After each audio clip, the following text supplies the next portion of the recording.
Welcome to the Betting Pros PGA podcast presented by DraftKings. I'm Pat Fitzmaurice here with Bo McBrayer.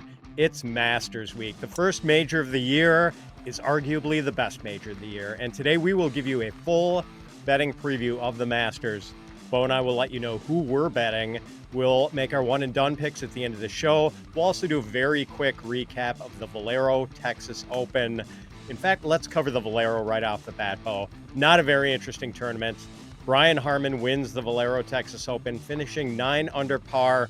Harman raced out to an early lead by shooting 66 in each of his first two rounds. Then the wind picked up on the weekend, and Harman hung on.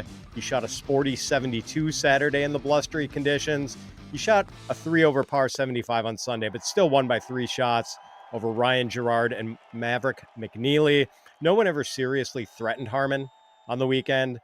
Gerard surged into second place on the strength of a final day 69. He was one of only 3 players to break 70 in the difficult scoring conditions on Sunday at TPC San Antonio. Maverick McNeely was steady Eddie. Rounds of 68, 72, 71, and 72. Mav is still on the come up, and I think it's worth remembering how solidly he played in the windy conditions over the weekend. I'm not sure what else to say about the Valero Texas Open, Bo. It was kind of a tough watch, honestly. Brian Harman is, let's generously call him deliberate as a player.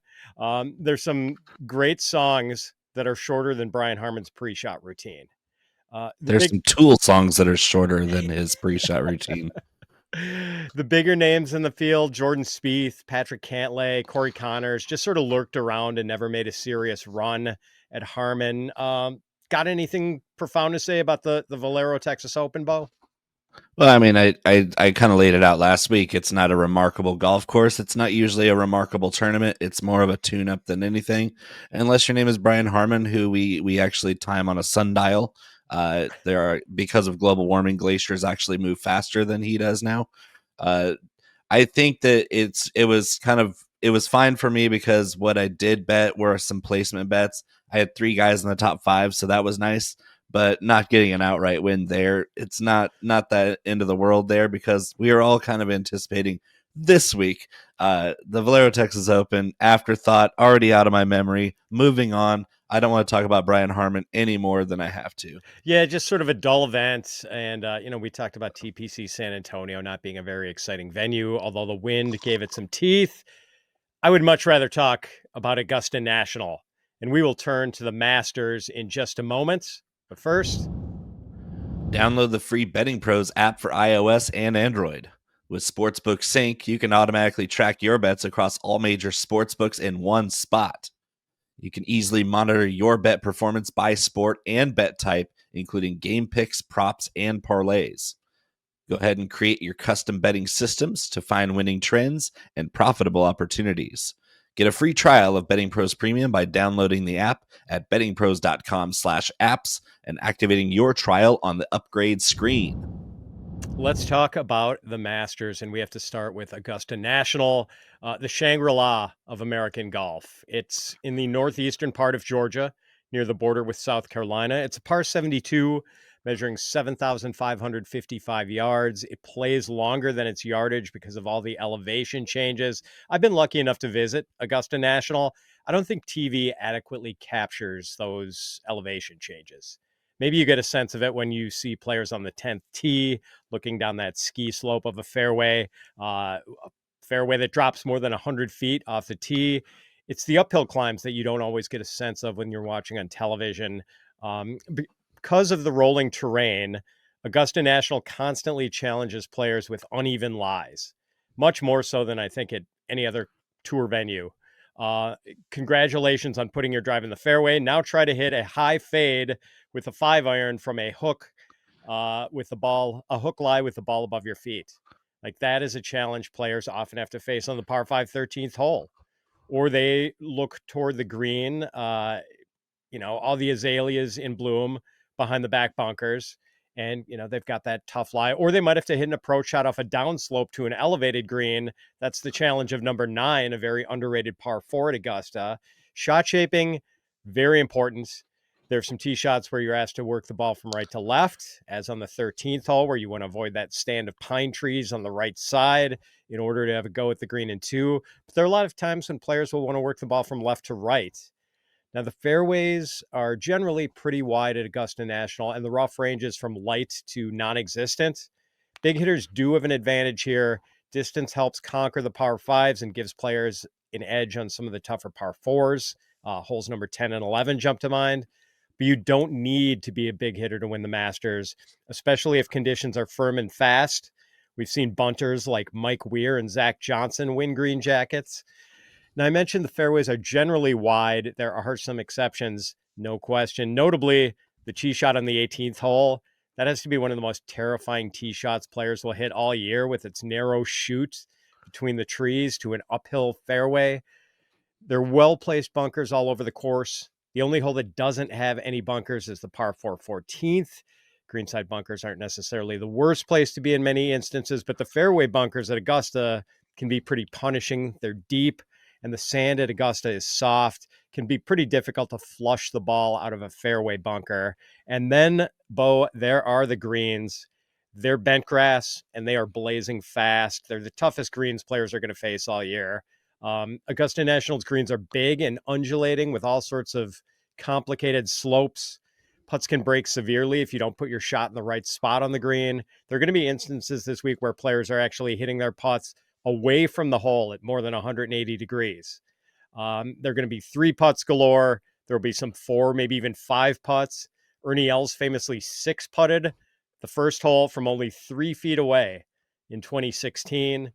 The greens they make shot placement so critical. Stay below the hole and you'll be in great shape. Miss your target and end up above the hole. Good luck to you. But the undulations of the Augusta greens can actually be friendly to players. Some greens will funnel well-placed shots toward the hole, setting up short birdie putts. You'll see that on the tiered 18th green, for instance. Players use the backboard for a little spin down to the hole when the pin is in the front of the green. We'll see it Sunday on the 16th hole with that tricky left side pin placement on the lowest part of the green. And memorably, we saw it on the par 5 second hole in 2012 when Louis Oosthuizen landed his second shot on the front of the green and let it chase some 80 feet to the back right part of the green. It dropped in for a double eagle. That was the year Oosty lost a playoff to Bubba Watson. It's very helpful to have experience with these greens. It's a big reason why it's rare for first-timers to contend at Augusta and why we see some of the same names on the leaderboard year after year. Ludvig Åberg was kind of an exception last year, finishing second in his maiden voyage at the Masters. You have to score well in the par 5s here. No question about it. They are all very reachable in 2. The 13th and the 15th holes are especially famous. I've talked about the 13th, which is 545 yards and technically the easiest hole in the course as far as scoring average. Then there's the 15th. It's 550 yards with a generous fairway, but you have to carry a pond with your approach shot, miss long, and then you have a difficult chip back with the green funneling balls toward that front pond. The front 9 par 5s, number 2 and number 8, are underrated gems. Number 2 presents a downhill approach shot to that crazy triangular green. Number 8 gives you a blind uphill approach to a green guarded by mounds on either side.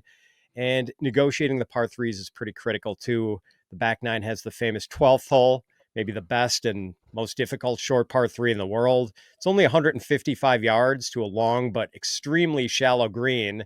You have to clear Rays Creek, and there's a steep embankment on the far side of the creek that will bat balls back into the water.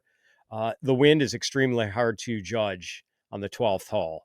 And Jordan Spieth came to the 12th with a 5-shot lead in the final round in 2016. His tee shot hit the bank on the far side of Rays Creek and bounced back into the water. He hit his 3rd shot fat from the drop area into the creek again. He sailed his 5th shot into the back bunker. Spieth took a quadruple bogey 7 on the 12th. He lost to Danny Willett by 3 shots after leading by 5 with 7 holes to play. Then there's the famed 16th hole with the pond in front of the hole and to the left. This is the hole where Tiger Woods had the famous chip in during his duel with Chris DeMarco in 2005. And the par 3s on the front 9 both play downhill. Number 4 is a 240-yard monster. You need to hit a great long iron to get the ball close to the hole. Number 6 is 180 yards to one of the trickier greens on the course. And let's not leave out the par fours. The 10th and the 11th holes are both long downhill doglegs. Number 10 is the hardest hole on the course by scoring average. Number 11, second hardest hole on the course. Number 14 and number 17 don't appear to be that complicated until you get to the greens. The 14th and 17th greens are both labyrinthian. They might be the two toughest greens on the course. We talked about the 18th hole with its narrow little shoot off the tee and its uphill approach to a tiered green. Front nine par fours are excellent too. I love number 3. It's only 360 yards, but it's another hole with a demanding green. Putting your wedge in the right spot is critical. Also a big fan of the 495-yard fifth hole with its big bumpy green. Bottom line, there is not a single pushover hole at Augusta National. Every hole can yield a bogey or worse if you play it sloppily, but not any hole at Augusta is unconquerable.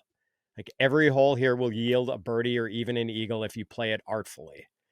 The weather forecast for Augusta, Georgia this week, pretty ideal.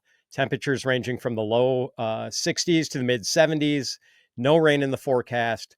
Winds of 5 to 10 miles an hour. Maybe a little breezier than that on Friday. Not enough wind to really punish the players, but enough to challenge them. Now, Scottie Scheffler is the defending champion. He finished 11 under par last year. 4 shots better than Ludvig Åberg. It was Scottie's second win at the Masters. He also won in 2022, finishing -10 and beating Rory McIlroy by 3 shots.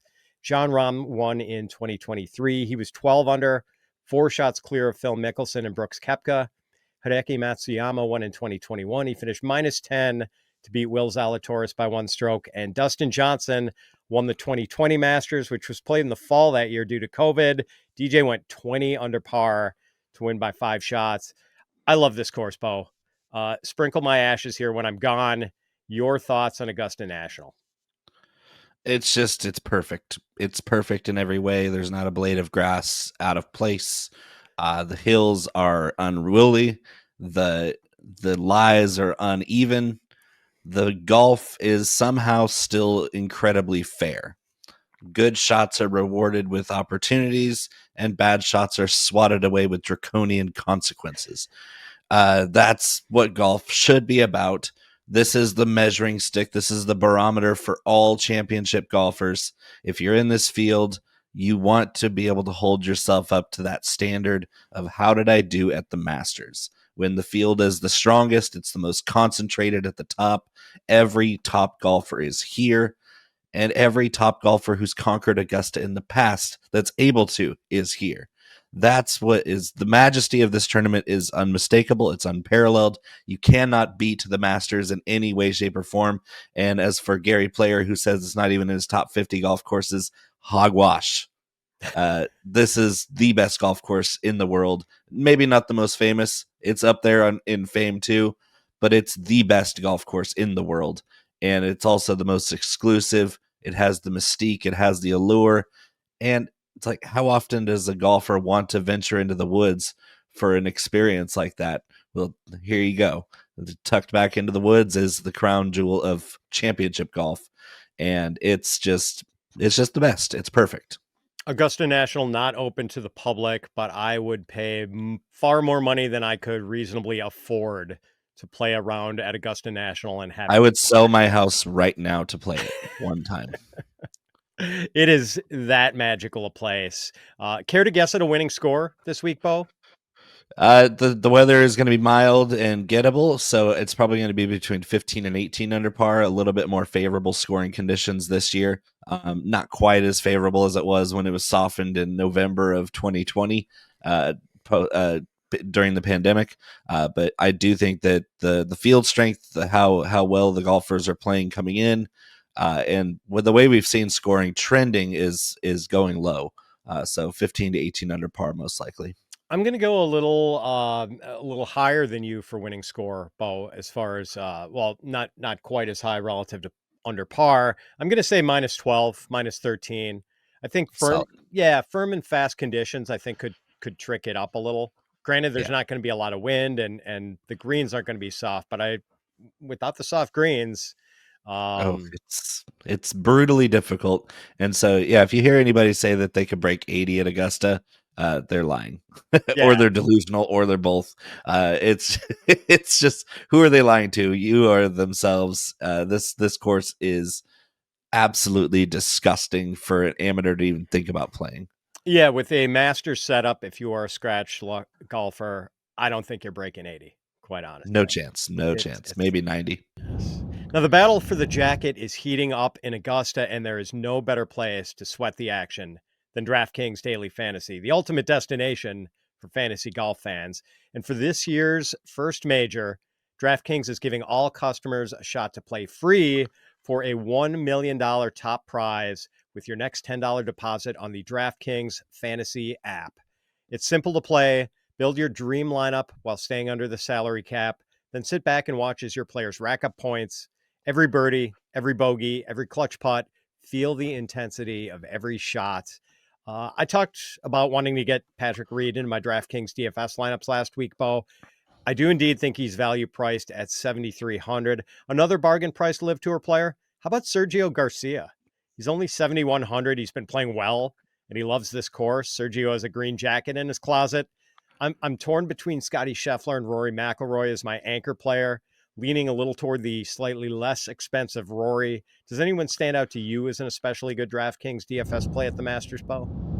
I'll give you a couple. At the top as my anchor, I'm going to eschew the top two guys completely because the number 3 golfer in the world behind Scottie and Rory is Xander Schauffele, and he's going for sub 10K on DraftKings at 9,700. He's got 4 top 10s in his last 5 years at the Masters. So yeah, I'm going to take the easy value with Xander Schauffele there, and right in that same range where you're finding Patrick Reed. I love that pick. But how about a guy who's averaging 80 DraftKings points a week this season? Sepp Straka, 7,600. That's a great value. One of the best approach players with short game that we have in this field. And he just seems to do well when the conditions get tough. And guess what? It's not going to be easy this week. Definitely not. Download the DraftKings Daily Fantasy app and use code BP Golf to play free for a shot at the $1 million top prize with just a $10 deposit.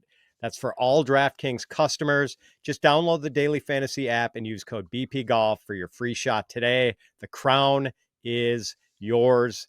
Gambling problem? Call 1-800-GAMBLER in New York. Call 1-800-GAMBLER. In New York, call 877-8-HOPE-NY or text HOPE-NY to 467-369.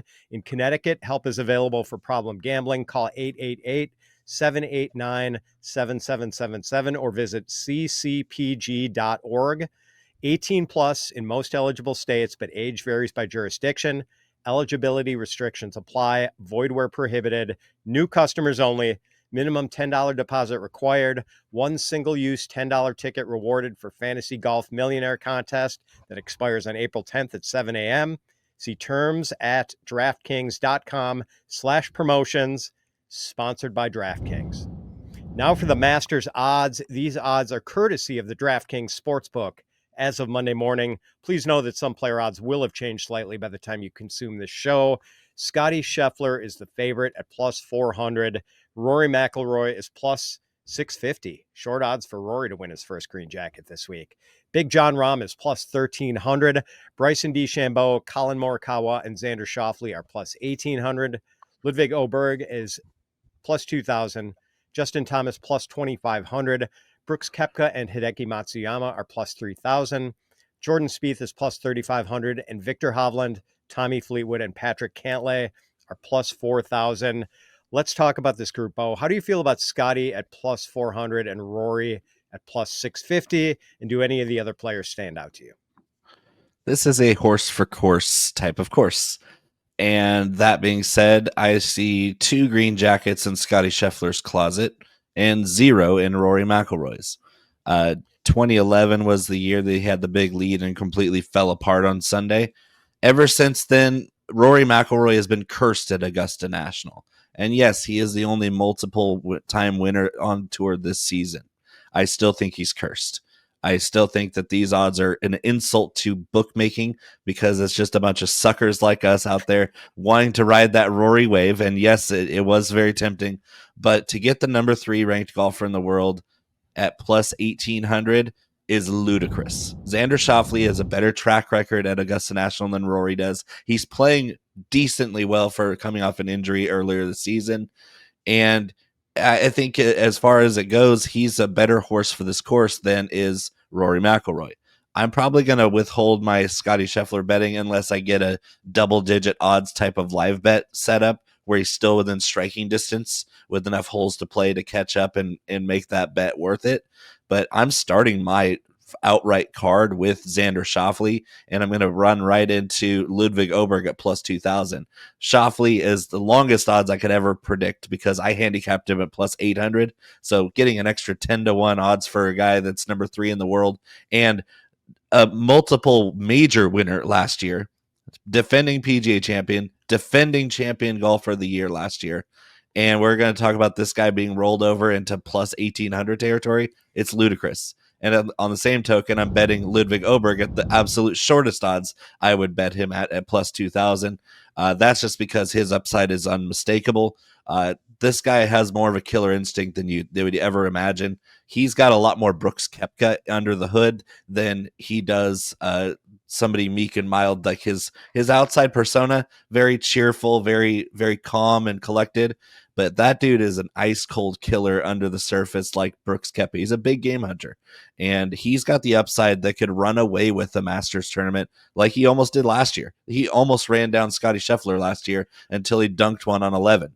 And that is why I think that he could make a Tiger-esque run at a Masters in his career where he just dominates the field by double-digit strokes. Ludvig Åberg has that in his range of outcomes. I don't think anybody outside of Scottie has that. So few players making their debut at Augusta seriously contend. You have to pay attention when a player making his debut finishes second. Solo second. And he was so calm last year, Bo. Like, he looked like he was having fun out there. Åberg has missed the cut in his last 2 events, though. Like, I can't think of the last time a player missed a cut in his last event before the Masters and won the green jacket. That's the only thing that scares me. I'm with you on everything else with him. Xander, top 10 at the Masters 3 of the last 4 years. Hasn't quite gotten into the groove yet in 2025. He had the slow starts. But, you know, would it really be a shock to see him turn it on this week at a course he plays well? And yeah, Scottie obviously has the strong recent track record at the Masters, but Scottie hasn't won in 6 starts this year, Bo. He was runner-up in Houston a few weeks ago, but he's only been top 10 in 3 of his 6 events. Oh, how tragic. Yeah, I mean, it's, like, obviously... The comedy of errors with Scottie Scheffler. We can't expect him to win out of 6 tournaments. What has he turned into? Yeah, grading on a curve, I guess we're giving Scottie a C- this season, but for anyone else, it would be an A-. I'm going to follow the patented Bo McBrayer strategy for betting Scottie Scheffler. Like, I'm not playing him at plus 400 against such a loaded field. A field that now includes all the studs from the LIV Tour. But I'm looking for opportunities where Scottie's odds drifts, maybe double bogeys on one of his first couple of holes, or maybe another player jumps out to a multi-shot lead, and all of a sudden Scottie goes to plus 800. That's where I might look to pounce on a Scottie outright. I'm with you on Rory, Bo. Like, very sharp this year, wins at Pebble Beach in the Players' Championship, and man, you'd think he'd have at least one green jacket by now. But ever since that fateful Sunday in 2011, when a 21-year-old Rory McIlroy took a 5-shot lead into the final round and shot 80 that day, it has been one tale of woe after another for Rory at Augusta. Runner-up in 2022, but he's missed the cut in 2 of his last 4 Masters, 22nd last year. He could absolutely win this week, and I'd love to see it.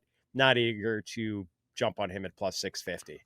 What about Rahm at plus 1,300, Bo? He's won the Masters, hasn't won on the LIV Tour yet this year, but he's played pretty well, a lot of top 10s. It's got that great combination of power off the tee and touch around the greens. Do you think there's any value at plus 1,300? He's a tricky one because as well as he's played, I haven't seen the peak form that we saw when he won the Masters a couple of years ago. So I'm probably not going to bet John Rahm here unless he slips to more of a 15 to 16 number. It's still, all of these guys up here have very high likelihood of winning or chasing that top of the leaderboard this week. Wouldn't surprise me at all to get Rahm at double digits and be happy about it. I'm just not as excited as some people are about him because, again, we haven't seen him really have that killer instinct that he showed a couple of years ago at Augusta to win. I don't see the win here. I don't see the hunger it's required to win here this year. This field is loaded, and I just want to see that fire come back to John Rahm. He's a Spaniard, for God's sake. We gotta see that fire come back so we can be eating paella at the Champions Dinner next year. How about Collin Morikawa? Same odds as Xander Schauffele, plus 1,800.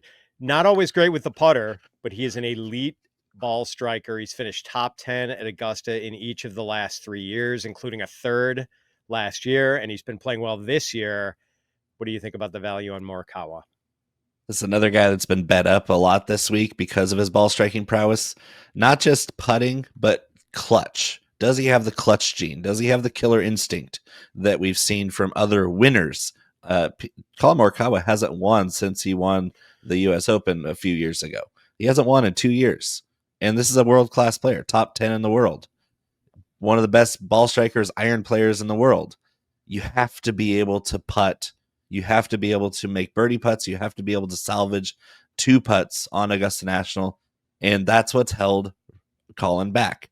And the tale of 2 guys who both dunked their approach shots on number 11 last year down the stretch trying to chase down Scottie Scheffler. Ludvig Åberg dunked it on 11 and smiled. A wry smile to his caddy saying, well, I guess that's it, folks. And he kept playing. Collin Morikawa dunked his approach on 11, and it looked like he shut down completely. Absolutely devastated. You could see his entire focus cracked. It crumbled. He crumbled like a cracker, like a chocolate chip cookie. It's been left out in the sun. He folded. That was not what I want to see in a championship like this one. He might not ever have the killer instinct required to win a green jacket.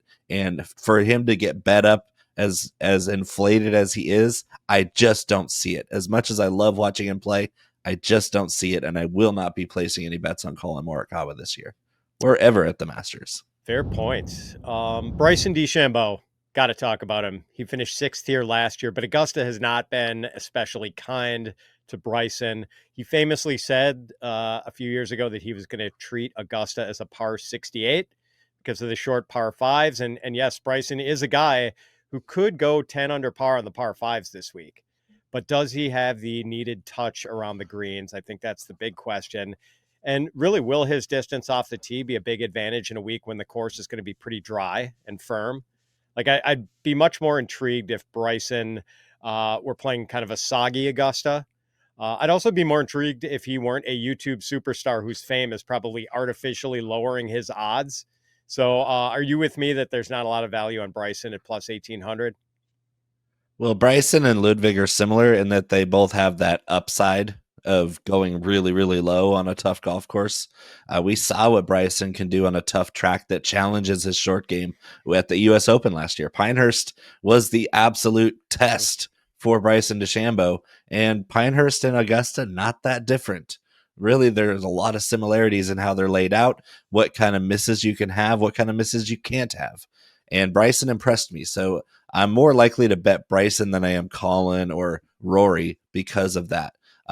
Will I still feature him on my card? Probably not, because again, the chipping and putting is such a stressor on all of these players that I'm going to be leaning towards the guys who are not just adequate in the short game, but elite. Now you're the Justin Thomas guy, Bo. How do you feel about JT? He is 25-1. He's at a top 5 and a pair of top 10s here in recent years, but he also missed the cut here in each of the last 2 years.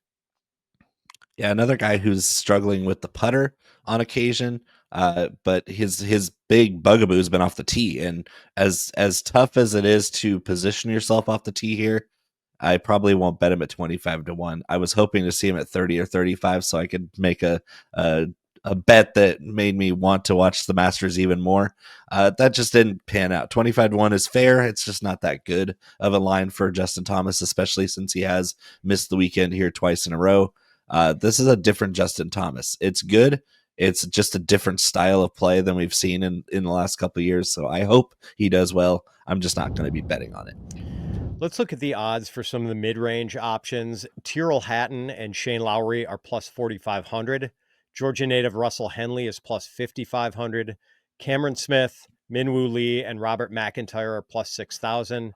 Akshay Bhatia, Will Zalatoris, and Sergio Garcia are plus 6,500. Corey Connors is plus 7,000. Torrey Finau, Jason Day, and Sepp Straka are plus 7,500. And Wyndham Clark is plus 8,000. Let's talk about these guys, Bo. Is there any betting value in this range?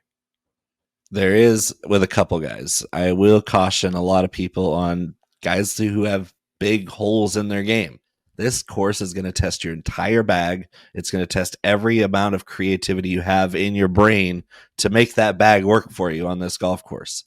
And it's going to do that for 4 grueling days where you're walking up and down gigantic hills and you're going to be thinking your whole way around. So in this mid-range, I'm looking for the thinkers. I'm looking for the guys who aren't going to crack under the pressure and aren't going to be ruined by one bad hole.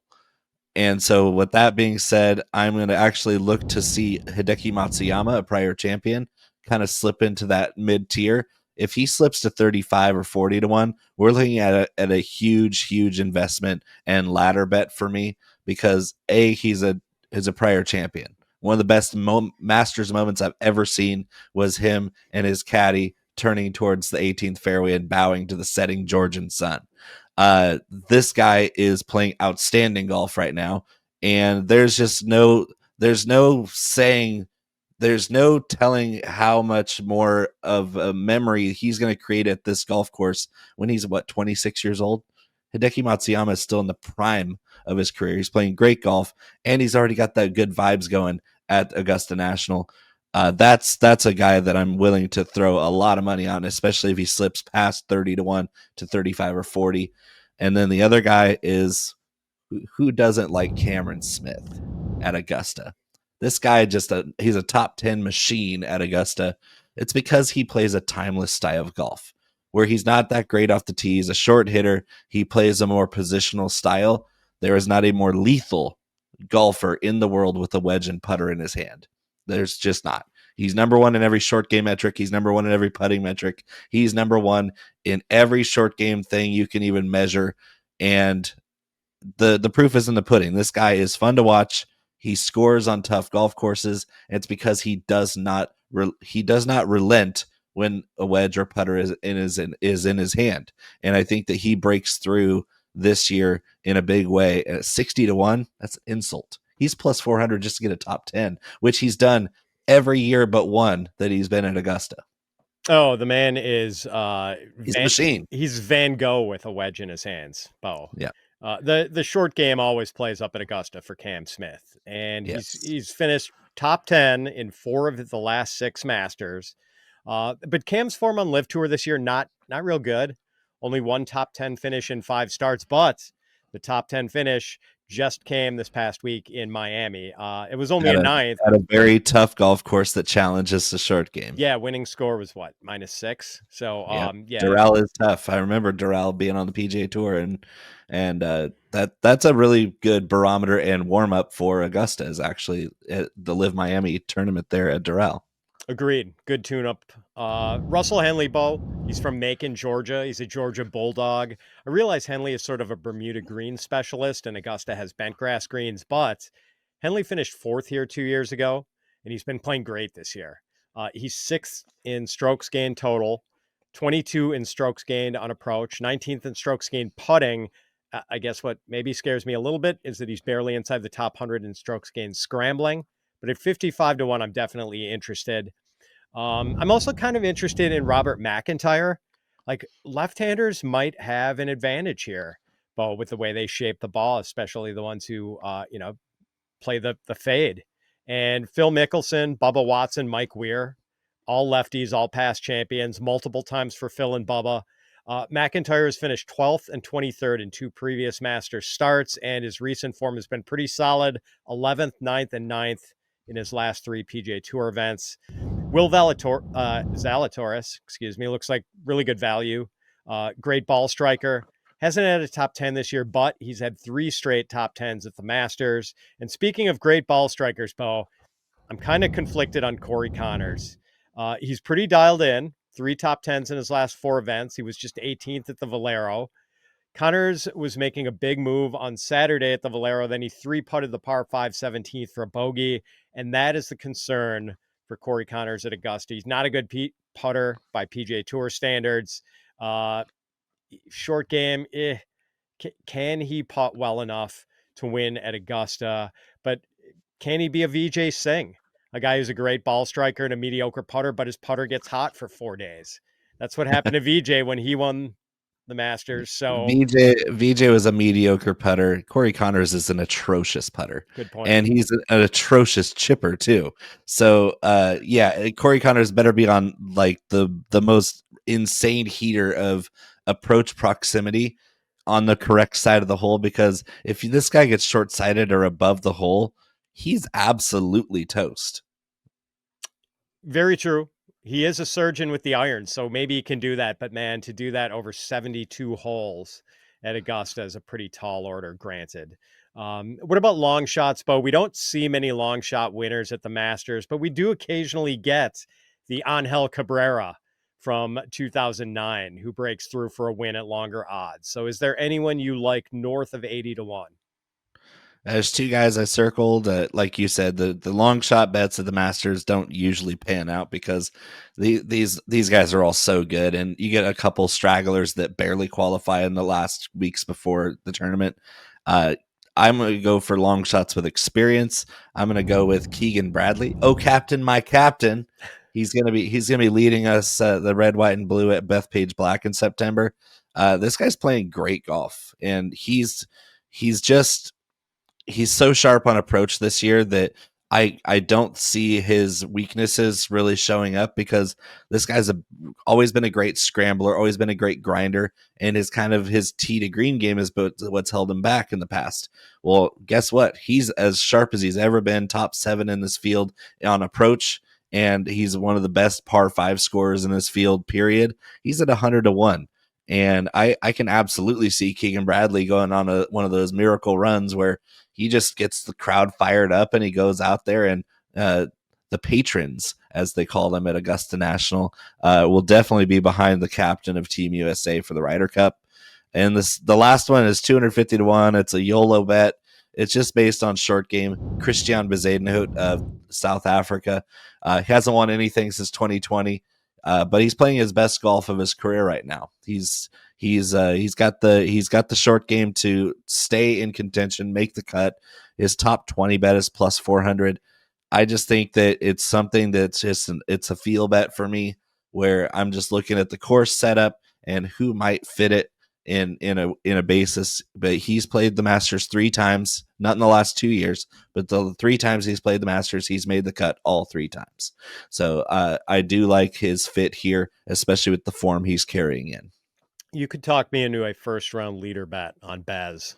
Oh yeah. It's an interesting play for sure. I'm sure it's good. It's probably 30 or 40 to 1 at worst. Yeah. Now Patrick Reed at 100 to 1. Yes, please. One of the best short games in the world, a magician's touch around the greens. Patrick Reed won the green jacket in 2018 and has been top 10 in 3 of his 6 Masters appearances since the victory. Firm, fast conditions would work in his favor, I believe. Yes, I'm all over Patrick Reed at 100 to 1. Now, if anyone could win the Masters at age 54, Bo, it's Phil Mickelson. Absolutely. He's won 3 green jackets. He knows every inch of this course. His short game is made for the place, and he has been in good form lately. 3rd at LIV Hong Kong last month, 6th at LIV Miami this past week. He's 110 to 1. And Cameron Young, not great form this week. Long odds, though, for a guy who's finished top 10 in each of the last 2 years at the Masters and is strong with the driver. So not sure I can get you on board for that one, Bo, but just throwing that out there for the people. It's the people. The people are going to be fun. It's going to be fun watching Cam Young try to putt on anything, let alone the toughest greens that we're going to see all year. It's going to be entertainment at its finest. Yeah. Watch Cam Young try to navigate these greens again. Oddly enough, I think he's just inside the top 50 in strokes gained putting this year, right around 50. But then, you look at last year and he was 154th. So that's a pretty good reflection of what kind of putter he actually is. Yeah. So let's get to the early betting cards. Bo, who is on yours as of right now? So I have Xander Schauffele at plus 1,800, Ludvig Åberg at plus 2,000. And then I drop down to Hideki Matsuyama, currently at plus 3,000, Cam Smith at plus 6,000. And then I'm going to throw some darts at Keegan Bradley at plus 10,000 and Christiaan Bezuidenhout at plus 25,000, 250 to 1. Now, I'm not putting a lot on a John Rahm outright, but I do have a little something on Rahm at plus 1,300. I'm gonna follow your Xander Schauffele advice, Bo. Just the way he's been so steely in recent majors, I'm gonna take him at plus 1,800. Russell Henley plus 5,500 with a top 10 kicker at plus 320. Will Zalatoris at plus 6,500 with a top 5 kicker at plus 750. I'm doing Corey Connors for a top 10, Bo, at plus 400. I don't think he can win, but I think he can finish top 10 as well as he's been hitting the ball. Sergio Garcia for a top 20 at plus 175. Mind you, a top 20, Sergio has actually been playing pretty well lately. He's hitting the ball great. And Phil Mickelson for a top 20 at plus 300 and to make the cut at minus 115. I think those are both really good bets. And then my two biggest investments of the week, Bo. I am ladder betting Patrick Reed, 100 to 1 to win, 11 to 1 for a top 5, plus 450 for a top 10, and plus 180 for a top 20. And I have a substantial wager on Max Homa to miss the cut at even money, plus 100. Homa's been utterly lost this year. He's missed 5 straight cuts. His best finish was a 53rd at Pebble Beach back in February. Max Homa recently changed caddies. He had one of his closest friends since childhood on his bag. They've parted ways. I don't think there's any way Max Homa makes the cut this week. Max Homa missing the cut is my favorite single bet of the week. I hate to be a grave dancer, Bo, but I just think that's a fantastic money-making opportunity. All right. It is. Now for our one and done picks. Bo had Akshay Bhatia last week at the Valero. He missed the cut. Bo's very first missed cut of the year, ending a streak of 13 straight events in which Bo's player made the cuts. I had Corey Connors. He tied for 18th, good for $113,050. You are up first at the Masters, Bo. Who are you taking? I'm just going to burn it right here. Scottie Scheffler. Oh, the big one. There it is. Now, for anyone in a one and done pool, I mean, I can't argue with Scottie Scheffler as a play. Like, I would hope not. in a big money event. Yeah. But I do think for most people, especially the people who might be saving Scottie, might have used Scottie somewhere else, I think the smart play is to take a LIV Tour player this week. You only have 4 chances to use the stars of the LIV Tour, the 4 majors. And a bunch of the LIV Tour guys have great track records at the Masters and games that are well suited for this course. So I do think it's game theory optimal to use a LIV player this week. I am going to take Big John Rahm. And that is all for this week's BettingPros PGA podcast, sponsored by DraftKings. We'd like to thank DraftKings for their sponsorship. Please come join us again next week for our recap of the Masters and our betting preview of the RBC Heritage. Until then, so long, everyone.